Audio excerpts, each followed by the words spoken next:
पूर्वी ma'am, I have unmuted you. Yes good ma'am. Morning. Good morning everyone. और अभी हम 2 मिनट और वेट करेंगे, देन विल स्टार्ट। हम लोगों का अभी तक क्या क्या हो गया है, हम लोगों ने टाइम फ्रेम के बारे में पढ़ लिया था। मेडिवल पीरियड जो है वो 2 पार्ट्स में बटा हुआ है, अर्ली मेडिवल पीरियड और late medieval period. Early medieval period में कौन कौन से रूलर्स हैं? पालास, प्रतिहारास, राष्ट्रकूटास, चोलास, राजपूत, ये सारे, ठीक है। एंड लेटर मेडिवल पीरियड में आपके जो कि टर्क्स थे, मुगल्स थे, अफगन्स थे, ये जो सारे आए थे बाहर से इंडिया को रूल करने, उनके बारे में है, ठीक है। हम लोगों ने इसके अलावा पढ़ा था इन्फ्लुएंस ऑफ ज्योग्राफी। ज्योग्राफी जो है, जो हम लोगों के फिजिकल, हम लोगों के लैंड का फिजिकल फीचर्स हैं, माउंटेन्स, डेजर्ट्स वगैरह, इन सब से क्या फर्क पड़ा है हम लोगों की हिस्ट्री पे, ठीक है। इसके अलावा हम लोगों ने ये पढ़ा था कि मिडिवल पीरियड में और क्या क्या डेवलपमेंट्स हुई थी, मतलब एंशियंट पीरियड से मिडिवल पीरियड टेक्नोलॉजी के मामले में कितना डिफरेंट है, ठीक है। और फिर हम लोगों ने सोर्सेस के बारे में पढ़ा था। सोर्सेस हम लोगों ने अभी तक क्या क्या पढ़ लिया? आर्कियोलॉजिकल सोर्सेस पे थे हम लोगों ने मॉन्यूमेंट्स के बारे में पढ़ लिया है। मॉन्यूमेंट्स हम लोगों को क्या क्या बताते थे कि कितना राजा के पास पैसा है, किस टाइप की इंजीनियरिंग उस टाइम पे हुआ करती थी। इंस्क्रिप्शंस जो है वो हम लोगों को वहाँ के लोगों के बारे में बताते हैं, तो ये सारी चीजें आपकी मॉन्यूमेंट्स में आ जाती हैं। पेंटिंग्स और स्कल्पचर्स ये आप बताते हैं कि ना, वही कि उस टाइम पे जो कि आर्टिस्ट थे वो कितने आगे बढ़ चुके थे और कौन से भगवान में मानते थे, उनकी फिलोसफीज वगैरह क्या थी, ये सारी चीजें हम लोगों को पेंटिंग्स और स्कल्पचर्स से पता चल जाती हैं। इंस्क्रिप्शन से हम लोगों को पता चलता है कि जो कि राजा था वो कौन कौन से ऑर्डर देता था, या फिर किसी भी राजा की एंसेस्टर्स जो थे वो कौन कौन से थे। और इसके बाद हम लोगों को कॉइन्स पे आना था, ठीक है। तो अभी तक का आई होप आप लोगों को समझ में आ गया होगा। बाद में जो ये क्वेश्चन आंसर्स हैं, अगर आपको मुझसे कुछ पूछना होगा उसके लिए मैं टाइम दूंगी आपको। और लेकिन अगर बीच में भी अगर आपको कुछ पूछना हो तो आप लोग हैंड रेस कर सकते हैं, आप लोगों को मौका मिल जाएगा आंसर्स के लिए, ठीक है। अब I think face the facts रह गए थे मेरे, मैंने वो समझा दिए थे, इंस्क्रिप्शन समझा दिया था, फेस द फैक्ट्स रह गए थे। तो the inscription of various kings of a dynasty is known as genealogical list. तो जब वो इंस्क्रिप्शन जिसमें कि है ना बहुत मतलब एक डायनेस्टी के सारे राजाओं की लिस्ट बनी हुई हो, उसको हम लोग जीनियोलॉजिकल लिस्ट कहते हैं। द स्टडी ऑफ इंस्क्रिप्शन और एपिग्राफ्स इज कॉल्ड एपिग्राफी। तो जब हम लोग इंस्क्रिप्शन की स्टडी करते हैं या फिर एपिग्राफ्स की स्टडी करते हैं, उस स्टडी को हम लोग क्या कहते हैं? एपिग्राफी। ओके। अब कॉइन्स के बारे में आएंगे, तो जिसको भी जिसके पास बुक है और रीड करना है वो अपना हैंड रेस कर ले, बस प्लीज मैम आपको अनम्यूट कर देंगे। Okay ma'am.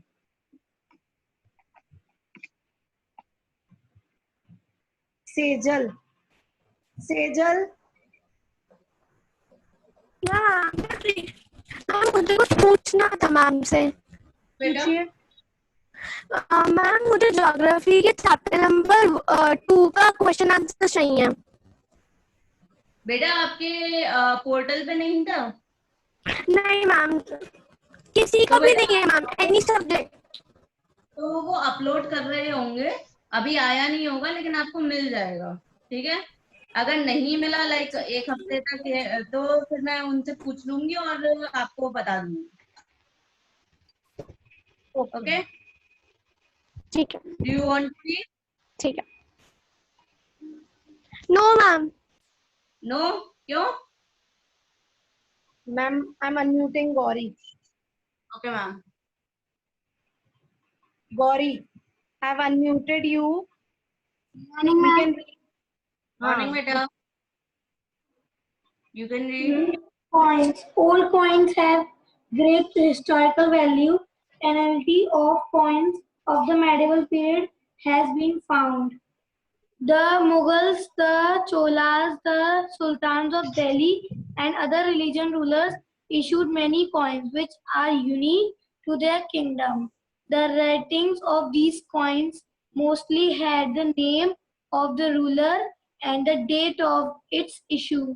Some coins even had the emblem of the dynasty on the coins.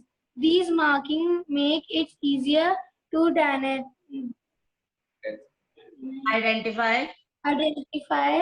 identify the period during which that ruler of this dynasty ruled the region. Sometimes the coins of a kingdom are discovered in many places far from one another. This indicates that these places were either a part of that kingdom or had trade links with them. Okay. The So, fact. बस बेटा. Coins. Old coins have great historical value. Plenty of coins of the medieval period have been found. तो जो कि हम लोगों को पुराने coins मिलते हैं उनसे हम लोगों को बहुत कुछ पता चलता है. ठीक है. इवन मिडीवल पीरियड के जो कि कॉइन्स हैं वो हम लोगों को बहुत सारी नॉलेज देते हैं. जैसे कि आप लोगों ने 6th क्लास में ही पढ़ा होगा. समुद्रगुप्ता के जो कि कॉइन्स थे वो दिखाते थे कि कैसे समुद्रगुप्ता के जो कि कॉइन्स थे उन पे एक पिक्चर बनी हुई थी जिसमें कि वो वीणा बजाते हुए दिख रहे हैं. ठीक है. तो इस कॉइन से हम लोगों को क्या पता चलता है कि समुद्रगुप्ता वीणा बजाते थे. तो इसी तरीके से कॉइन से हम लोगों को इंफॉर्मेशन मिलती है कि राजा के बारे में मिलती है, ये कौन वो क्या करते थे, या फिर ये इंफॉर्मेशन मिलती है कि वो कौन से गॉड को पूजते थे, या फिर ये इंफॉर्मेशन मिलती है इवन ये भी कि कल ही मैंने कल नहीं जब भी बताया कि अगर जो कि कॉइन है वो गोल्ड का है तो मतलब वो जो कि किंगडम है वो प्रॉस्पर कर रहा है, मतलब उनके पास मनी है, वो मतलब अच्छे से रह रहे हैं.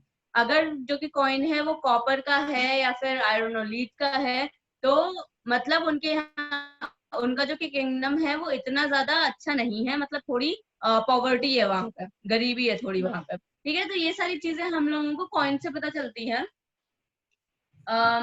The Mughals, the Cholas, the Sultans of Delhi and other regional rulers issued many coins which were unique to their kingdom.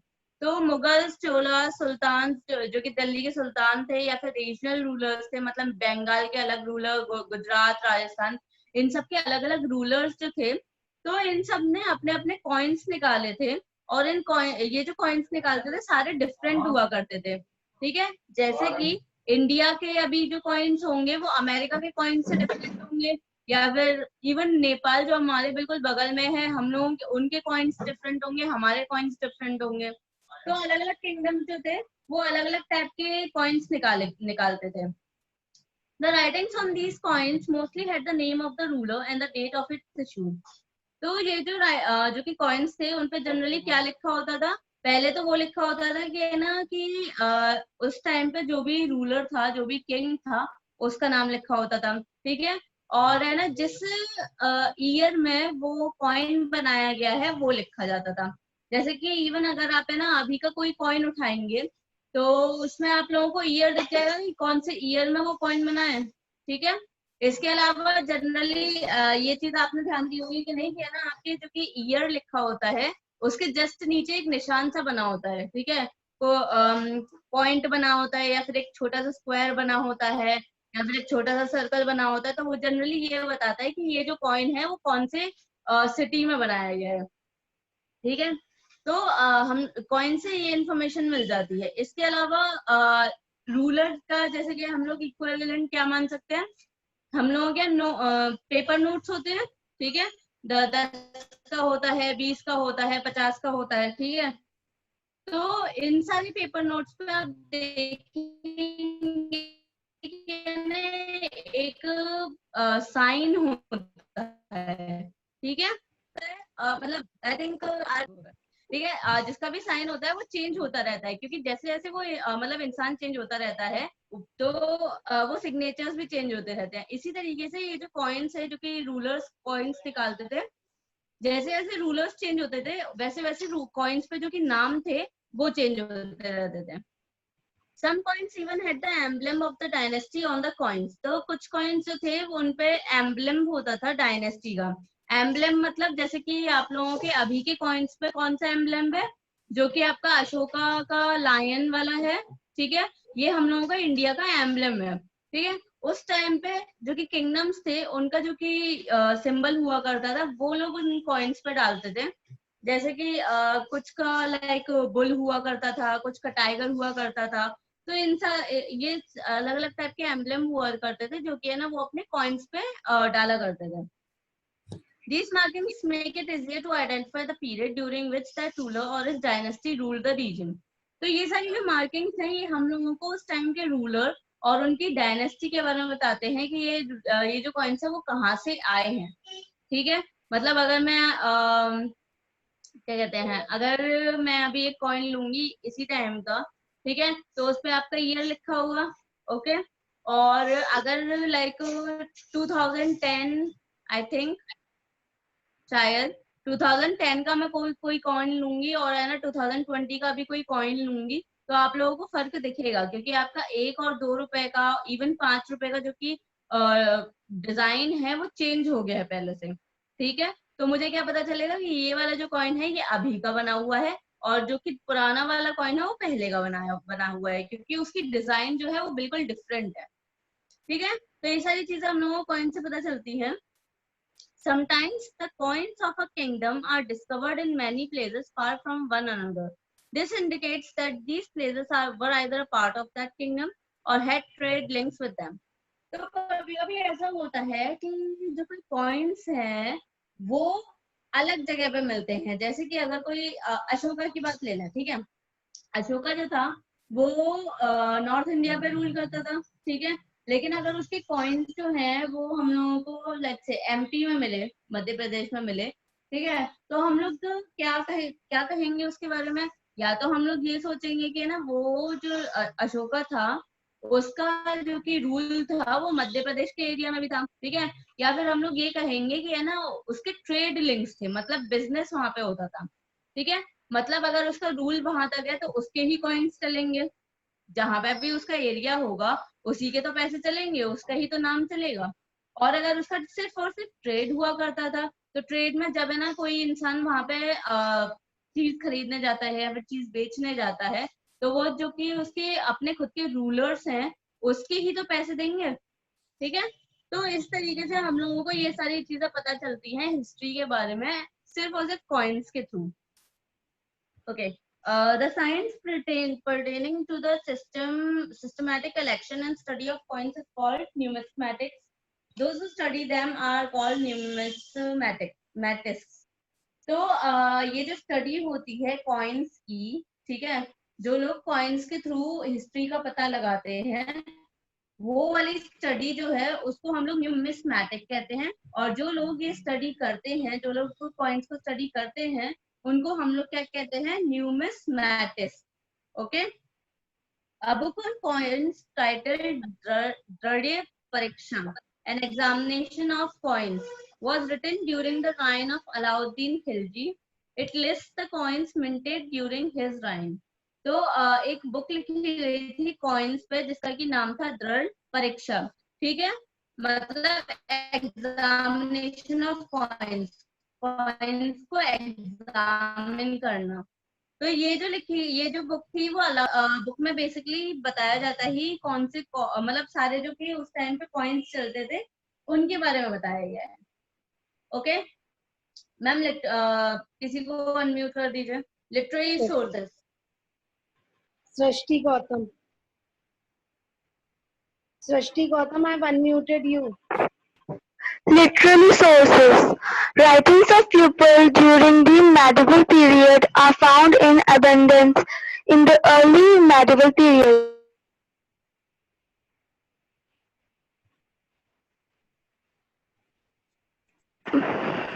The bark of bird from the 13th century on paper slowly began to be used for writing. The literary sources biographies and autobiographies of kings and other eminent people, court records like farmers and correspondence of kings, travelogue and translations, chronicles. Scholars often wrote about the rule of kings and about life in the kingdom.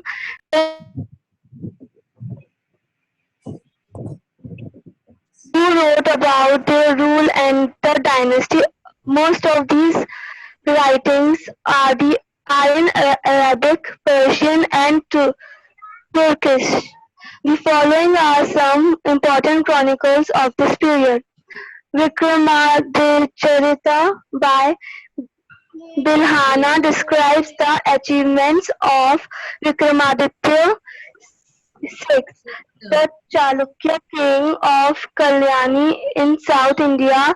Raja Tarangini by Kalhana was written in the 11th century. It is the history of the rules of Kashmir.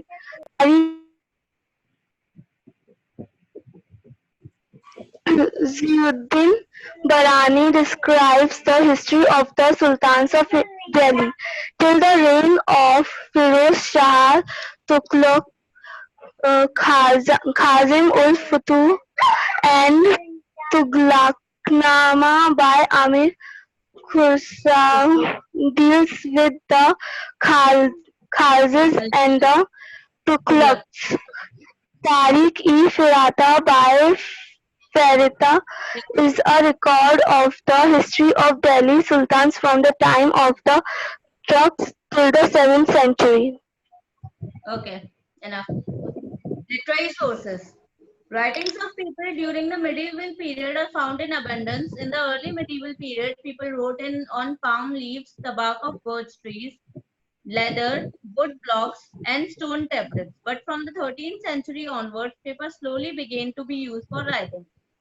तो medieval period में बहुत सारी books लिखी गई थी, बहुत सारे basically चीजें लिखी गई थी। हमको medieval period के बारे में पता चलता है, ठीक है। पाला प्रतिहारा ये सारे रूलर्स थे उस टाइम पे, जो कि ये सारी चीजें लिखी जाती थी। वो किस किस चीज पे लिखी जाती थी? पाम लीव्स पे। पाम जो है वो एक तरह का ट्री होता है, उसकी लीव जो है वो बहुत बड़ी होती है, ठीक है। तो उन पे लिखने का जगह होती है, तो उन पे लिखा जाता था। बार्क ऑफ बर्च ट्रीज जो है वो एक टाइप के ट्रीज होते हैं, और उनकी बार्क जो होती है, बार्क आपको पता होगा, जो कि ब्राउन पार्ट होता है नीचे का, बेस टाइप का जो होता है, उसको काट के फिर उस पे लिखा जाता था। लेदर पे लिखा जाता था, वुड ब्लॉक्स जो है उन पे लिखा जाता था, और स्टोन टेबलेट्स मतलब जो कि पत्थर होते थे, जो कि थोड़े सपाट से होते थे, जो कि थोड़े फ्लैट होते थे, उन पे लिखा जाता था। तो ये सारे जो कि है ना, ये इन चीजों पे लिखते थे। लेकिन फिर 13th सेंचुरी में क्या हुआ कि पेपर यूज होना शुरू हो गया और उन पे लिखाई शुरू हो गई। Okay, the literary sources include chronicles of historians, biographies, autobiographies of kings and other eminent people, court records like farmans, and correspondence of kings, travelogues and translations. ठीक है। तो उस टाइम की लिटरेरी सोर्सेस, उस टाइम की जो books थी, उनमें कौन कौन सी आती हैं? आपकी क्रॉनिकल्स ऑफ हिस्टोरियंस, जो कि हिस्टोरियंस थे उस टाइम के, जो कि लोग थे, जो कि ये जो वॉर्स वगैरह होती हैं या फिर जो भी इवेंट होते थे उनके बारे में लिखते थे, वो सारी चीजें, ठीक है। बायोग्राफीज मतलब किसी और के बारे में हम लोग है ना, कुछ किसी और की जिंदगी के बारे में हम लोग लिख रहे हैं, वो आपकी बायोग्राफीज होती हैं। ऑटोबायोग्राफीज मतलब अपनी खुद की जिंदगी के बारे में लिख रहे हैं। अदर एमिनेंट पीपल मतलब और ज्यादा जो कि है ना, मिनिस्टर्स वगैरह हुआ करते थे, या फिर ऐसे ही लोग जो हुआ करते थे, जैसे कि आपने चाणक्य के बारे में पढ़ा होगा, ठीक है। तो चाणक्य राजा नहीं थे, लेकिन वो एक इम्पोर्टेंट मिनिस्टर थे, तो उनके बारे में भी बायोग्राफीज लिखी गई हैं, ठीक है। इनके बारे में फिर कोर्ट रिकॉर्ड्स, जैसे कोर्ट रिकॉर्ड्स मतलब जो कि राजा की सभा हुआ करती थी, उनमें वो लोग जो कि लिखते थे, तो उसमें क्या क्या हो गया आपका? फरमान मतलब आप है ना ऑर्डर दे, जो कि किंग था वो दूसरे को ऑर्डर देता था, तो उस ऑर्डर को लिखा जाता था, तो वो हम लोगों को पता चल, वो हम लोगों को मिला है। और कॉरेस्पॉन्डेंस ऑफ किंग्स, दो राजाओं के बीच में लेटर्स एक्सचेंज हुए हैं वो। इसके अलावा ट्रैवलॉग्स मतलब अगर मैं किसी जर्नी पे जा रही हूँ, मैं जयपुर जा रही हूँ, या फिर मैं शिमला जा रही हूँ, या फिर मैं मध्य प्रदेश जा रही हूँ, तो मैं उस जगह के बारे में लिख रही हूँ, अपनी जर्नी के बारे में लिख रही हूँ। मतलब अगर मैंने जैसे मैं राजस्थान गई, ठीक है, तो मैं किससे गई थी? मैं ट्रेन से गई थी, तो मैंने लिखा कि ना ट्रेन में मैं बैठी, और ये कौन कौन से जगह पास हुई जब तक मैं राजस्थान से पे पहुंची। मतलब मेरे और राजस्थान के बीच में बहुत सारे स्टेशन पड़ते हैं ना, तो मैं उन स्टेशन के बारे में लिखूंगी, कौन कौन से स्टेशन पड़े, और फिर जो लोग मुझे मिले, जो मैंने कल्चर देखा वगैरह, मतलब इन सारी चीजों को के बारे में जब हम लोग लिखते हैं ट्रैवल करते हुए, तो वो ट्रैवल ऑप्स में आता है।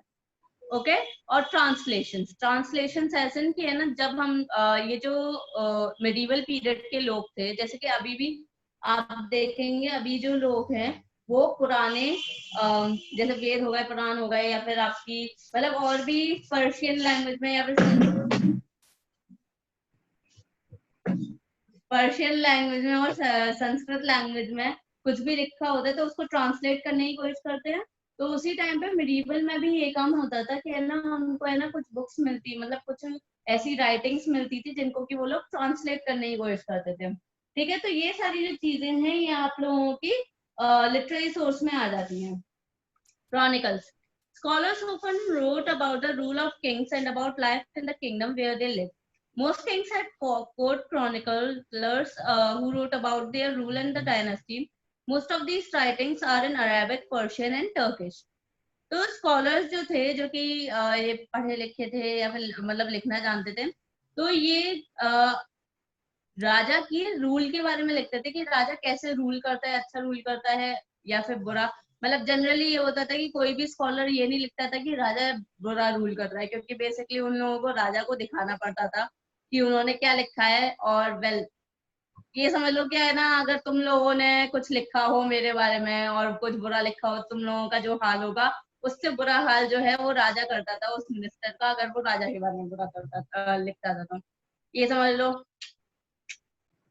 ठीक है, तो स्कॉलर्स जो थे वो किंग के रूल के बारे में लिखा करते थे, और ये लिखा करते थे कि किंगडम में जो कि लोग हैं वो कैसे रहते हैं और कहाँ पे रहते हैं, किस तरीके से रहते हैं, ये सारी चीजें लिखते थे।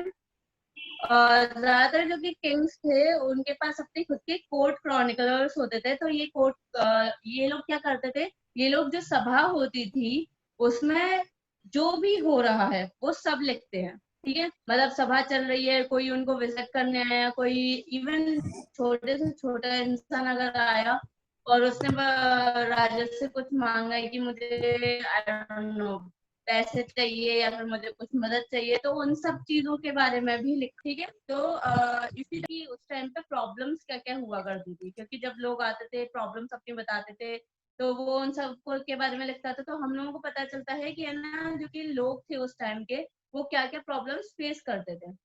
ओके, ये जो ज्यादातर राइटिंग्स हैं ये आपकी अरेबिक, पर्शियन और टर्किश में है। वो इस वजह से क्योंकि उस जो मुस्लिम रूलर्स थे वो ज्यादा इस चीज को फॉलो करते थे। ओके, क्योंकि बेसिकली ये है कि है ना, वो अपने आप को अच्छा दिखाना चाहते थे। अब कौन सी बात है, कौन नहीं दिखाना चाहता। इवन मैं चाहूंगी कि है ना 200 साल बाद है ना लोग कहें वाह क्या पूर्वी मैम थी, पढ़ाती कितना अच्छा थी। ठीक है, होने नहीं वाला, लेकिन खैर।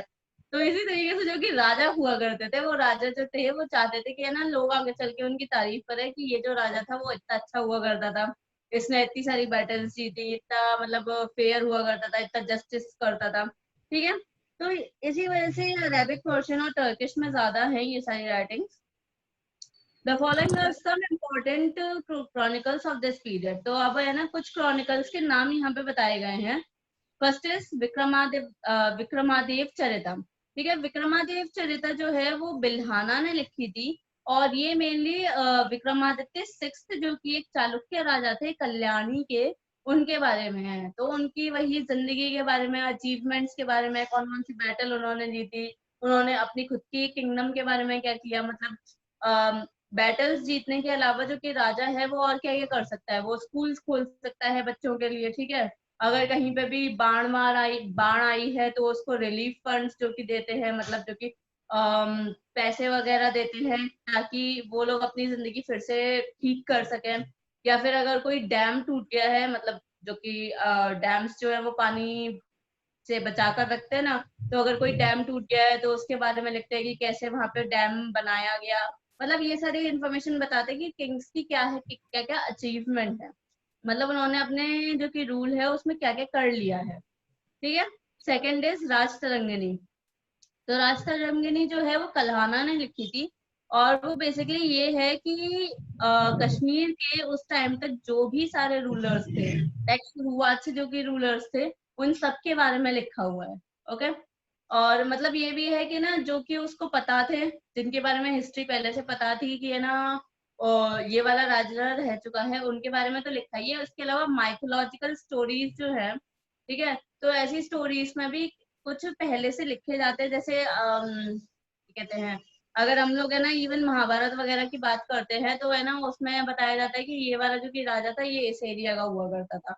कहानी तो ये माइथोलॉजिकल है ना, इसका अभी तक हम लोगों को कोई प्रूफ नहीं मिला है, लेकिन फिर भी माना जाता है कि वो राजा उस जगह पर राज करता था। ठीक है, इसी तरीके से कल्हाना जो है उन्होंने ऐसे माइथोलॉजिकल स्टोरीज में जो कि कश्मीर का रूलर है उनके बारे में बताया हुआ है। ओके, तारीख फिरोज शाही, तो ये जो बुक थी ये जियाउद्दीन बरनी ने लिखी थी। ठीक है, और ये बेसिकली दिल्ली के सुल्तान्स के बारे में बताती है टिल फिरोज शाह तुगलक। ठीक है, फिरोज शाह तुगलक तक जो भी राजा थे उनके बारे में बताया गया है। मतलब आपका जो कि आपकी जो कि स्लेव डायनेस्टी थी, मतलब सॉरी अभी तो आप 7th में है ना, अभी इन सब के बारे में पढ़ेंगी कौन कौन से राजा हुआ करते थे, कौन कौन सी डायनेस्टीज थी। तो तुगलक तक जो भी सारे के सारे राजा थे उन सब के बारे में उनकी हिस्ट्री लिखी गई है। ठीक है, खजाने उल कुतुब ये और तुगलक नामा, ये दोनों जो बुक्स है ये खुसरो ने लिखी है। खुसरो जो थे उन्होंने बहुत सारी बुक्स लिखी हैं और इसके अलावा बहुत सारी पोएम्स वगैरह लिखी है। मतलब वो बहुत अच्छे राइटर माने जाते हैं। और ये भी कहा जाता है कि उन्होंने उर्दू का आविष्कार किया था, मतलब काइंड ऑफ, क्योंकि उन्होंने पर्शियन ली, मतलब उनकी जो कि खुद की लैंग्वेज थी अरेबिक जो थी और हिंदी जो थी वो मिलाकर फिर उन्होंने उर्दू बनाई। ठीक है, और वही उर्दू वो लोग वो अपनी राइटिंग में यूज करते थे। Then we have Tariq Firishta bye फरिश्ता। तो तारिक फरिश्ता जो थी वो फरिश्ता ने लिखी थी और ये दिल्ली सुल्तान्स की ही हिस्ट्री के बारे में है। और ये टर्क्स जब आए थे इंडिया में और 17th सेंचुरी तक के हैं, मतलब 17th सेंचुरी तक जो भी राजा था उसके बारे में। हाँ, so face the fact. A court historian was a historian appointed by the ruler to record the events of his rule. तो मैं बता ही चुकी हूँ कोर्ट हिस्टोरियन का काम क्या था कि है ना वो ये सारी चीजें लिखता था कि जो भी उसके राज्य में हो रहा है उसके उन सब के बारे में लिखता था। ठीक है, नेक्स्ट ऑटोबायोग्राफी। पूर्वी ma'am. Yes ma'am. wants to ask one question, Gauri. Okay, ma'am. But she is not visible now. Ah, she is visible. Gauri, you can ask the question. Gauri, unmute yourself and ask the question. Yes, बेटा। Ma'am मुझे ये पूछना था कि mythology of प्रोक्लेमेशंस क्या होता है? बेटा माइथोलॉजी तो वो आपकी जैसे की कहानियां है ना उनको हम लोग माइथोलॉजी कहते हैं। ठीक है, और प्रोक्लेमेशन मतलब जो भी किंग ऑर्डर दे रहा है उसको हम लोग प्रोक्लेमेशन कह रहे हैं। Okay, yes ma'am. और मैम क्रॉनिकल्स क्या होता है? मैम उस वक्त मेरे को आपकी आवाज क्लियर नहीं आ रही। क्या क्या क्या होते हैं बेटा? बलप्रीत मैम आपको इसके ना नेटवर्क में कुछ प्रॉब्लम चल रही है ये गौरी के। Okay ma'am. अब ये फिर नहीं नजर आ रही।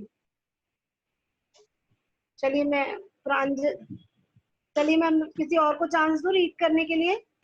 और किसी का कोई क्वेश्चन नहीं है? क्वेश्चन किसी ने नहीं पूछा, बस ये पूछ रहे हैं कैन आई रीड। ओके, ठीक है। Kritika Gupta, Kritika you can read beta. Yes. Autobiographies. These are the self-written accounts. Yes, ma'am. मैं जिस स्पीड से पढ़ा रही हूँ आप लोगों को परेशानी तो नहीं हो रही है समझने में? मतलब स्पीड मेरी थोड़ी ज्यादा तेज तो नहीं है? No, ma'am. Okay, continue. एक मिनट पूर्वी मैम। पूर्वी ma'am, Srishti Awasthi is asking Yes. question. Srishti Okay, ma'am. Awasthi ma'am yes बेटा। मैम क्रॉनिकल्स क्या होता है? क्रॉनिकल्स बेटा डे टू डे आपके जो भी चीजें हो रही हैं उनके बारे में बता रहे हैं, ठीक है। मतलब कुछ भी अगर दिन में आपका कोई मतलब जैसे डेली राइटिंग कैसी होती है ना, उसी टाइप से हो रहा है, लेकिन वो कोर्ट में हो रहा है। कोर्ट में जो है वो हर दिन कुछ ना कुछ नया या फिर कुछ ना कुछ एक्शन होता रहता था, तो वही उन सब के बारे में बताया जाता है क्रॉनिकल में। Okay ma'am. Okay. Pranjal Sharma is also asking a question. Pranjal Yes, ma'am. Sharma. Pranjal, I have unmuted you. You can ask. Ma'am yes बेटा। मैम पहले मेरी मीटिंग डिस्कनेक्ट हो गई थी, मैम पूछ नहीं पाया था कि मैम जो क्या बोलते हैं कॉइन्स बनाए जाते थे मैम, उस पर हाँ। जिस राजा का नाम लिखा रहता था मैम, जैसे कि मैम हाँ। एक राजा हट गया तो मैम दूसरे हाँ। राजा का नाम आ गया, तो हम पहले राजा के कॉइन्स नहीं चलेंगे जिसका नाम है। एक्चुअली क्या होता था कि है ना, पहले के राजा के कॉइन्स पे वो लोग अपना नाम लिखवा लेते थे, ठीक है। मतलब देखिए एंड में जब भी हम लोग अगर कॉइन्स की बात कर रहे हैं, ठीक है, एंड में सारे कॉइन्स जो हैं वो आपके गवर्नमेंट के पास ही चले जाते हैं, ठीक है। अब वो गवर्नमेंट जो है वो पैसे निकाल रही है, आप है ना किसी भी तरीके से खर्च करिए, कहीं ना कहीं भी टैक्स की वजह से या बैंक में, इस तरीके से बैंक के पास ही पहुंच जाते। तो उस टाइम पे भी यही होता था, टैक्स की वजह से या फिर किसी भी वजह से जो गवर्नमेंट थी, जो कि किंग था, उसके पास ही पहुंचते थे। और वो लोग क्या करते थे, क्योंकि वो तो मेटल से बना होता था, तो मेटल जो है वो पिघलाकर वो लोग है ना फिर अपना नाम जो है वो स्टैम्प कर लेते थे। टाइम लगता था इस चीज में, लेकिन वो लोग यही काम करते थे। मैम तो दूसरे राजा का कॉइन चलता नहीं था मैम, जैसे कि एक राजा का नहीं, कॉइन दूसरे राजा का coin थोड़े टाइम, हाँ ज्यादातर यही होता था, दूसरे राजा का कॉइन नहीं चलेगा, जो कि प्रेजेंट राजा है उसका ही चलेगा। Okay ma'am, thank you. Ma'am, Astha wants to ask. Astha. Yes, Astha, madam. I have unmuted you. Ma'am systematic collection कौन सा होता है? क्या बेटा? आज तक क्या पूछा बेटा, समझ में नहीं आया मुझे। Ma'am systematic collection. Ma'am systematic collection. Systematic का systematic मतलब बिल्कुल अच्छा सा सिस्टम बनाया हुआ है कि मतलब जैसे अगर है ना अभी आप लोगों का सिस्टम है कि है ना, आप फर्स्ट में जाते हैं, फिर सेकंड में, फिर थर्ड में, फिर फोर्थ में, ठीक है। तो सिस्टमैटिक कलेक्शन का ये हो गया कि है ना, पहले एक ईयर के बारे में जो भी चीज है वो लिखी गई है, फिर दूसरा ईयर, उसके अगला वाला जो ईयर है, फिर उसके अगला वाला, उसके अगला वाला। मतलब ऐसा नहीं है कि पहले है ना इन लोगों ने 1630 के बारे में लिखा, फिर अचानक से 1400 के बारे में लिख दिया, ऐसा कुछ नहीं है। ईयर बाय ईयर जो है वो जैसे ईयर बाय ईयर इवेंट्स हुए हैं, उसी तरीके से ईयर बाय ईयर उन्होंने लिखा है। Okay okay ma'am, thank you. Anyone else? Pratika, you can continue. Yes, ma'am. These are the autobiographies. These are the self-written accounts of some important kings of those times. Some of the important autobiographies are फतुहात I. Firoz Shahi Y. Firoz Shah ठीक है। Tughlaq. आई जब भी आता है उसको हम लोग ए pronounce करते हैं, फतुहात ए। Okay. Yes, ma'am. Baburnama by Babur. Babur. Tuzik A. Jahangiri by Jahangir. Biographies. These were the accounts of a king's life written by court writers. Some important biographies of the medieval period are Akbarnama with N.A. Akbari by Abul Faisal that describes the events of Akbar's reign. Right. Prithviraj Rasho by Chandra Vardai that describes the life and adventures of Prithviraj Chauhan. Humayun-Nama by Gulda Bawdam by Begum that gives information about the reign of Humayun. Okay enough. और बेटा वो reason नहीं है, वो राइन है, ठीक है, राइन, ठीक है। Okay, ma'am. Autobiographies. These are the self-written accounts of some important kings of those times. तो ये जो कि ऑटोबायोग्राफी से मैंने आपको बताया था कि जो कि इंसान है वो अपनी खुद की जिंदगी के बारे में लिखता है, ठीक है। तो ये जो ऑटोबायोग्राफीज है ये उस टाइम के जो कि किंग्स थे उन्होंने अपने बारे में लिखी, और ये हम लोगों को उस टाइम के बारे में बताती हैं। कुछ इंपॉर्टेंट ऑटोबायोग्राफीज में क्या क्या जाता है, फतुहते फिरोज शाही, तो ये जो की बुक थी ये फिरोज शाह तुगलक ने लिखी थी। इसके बाद बाबरनामा जो कि बाबर ने लिखी थी। बाबरनामा एक्चुअल में बहुत अच्छी बुक मानी जाती है, क्योंकि ना बाबर जो है वो अपनी पूरी उसके बारे में बताता है कि क्या मतलब उसने किन किन किंगडम्स को जीतने की कोशिश की, उसके पास जो भी परेशानियां आई। इसके अलावा उसने इंडिया का जो कि मतलब वो है फिजिकल फीचर्स है, मतलब जो भी यहाँ पे फ्लावर्स उगते थे या फिर जो भी एनिमल्स यहाँ पे पाए जाते थे, तो इन सब के बारे में बहुत सुंदर तरीके से बताया हुआ है, मतलब बहुत अच्छे तरीके से बताया हुआ है। तो बाबरनामा एक बहुत अच्छी बुक मानी जाती है। Yes ma'am. Purvi ma'am, Virat is asking question. Okay ma'am. Virat, I have unmuted you.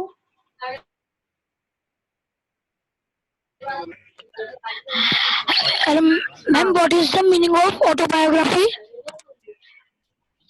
बेटा ऑटोबायोग्राफीज वो बुक होती है जो कि इंसान अपने बारे में, अपनी लाइफ के बारे में लिखता है। जैसे कि अगर मैं ना ये लिखना चाहूँ कि मतलब मैं अपने बारे में बिल्कुल बचपन से लिखूं कि मैं यहाँ पे पैदा हुई, मैंने ना ये वाली क्लास पढ़ी, मेरी इस क्लास में मेरे ये वाले फ्रेंड्स बने, मेरे संग ये हुआ, मतलब मेरे संग जो जो भी अच्छा हुआ है, जो भी बुरा हुआ है, उन सब के बारे में मैं अपने बारे में ही लिख रही हूँ, अपनी पूरी जिंदगी के बारे में लिख रही हूँ, तो उसको हम लोग ऑटोबायोग्राफी कहते हैं। Okay Okay, ma'am. Thank you, ma'am. तो तुजू के जहांगीरी जो थी वो जहांगीर ने लिखी थी।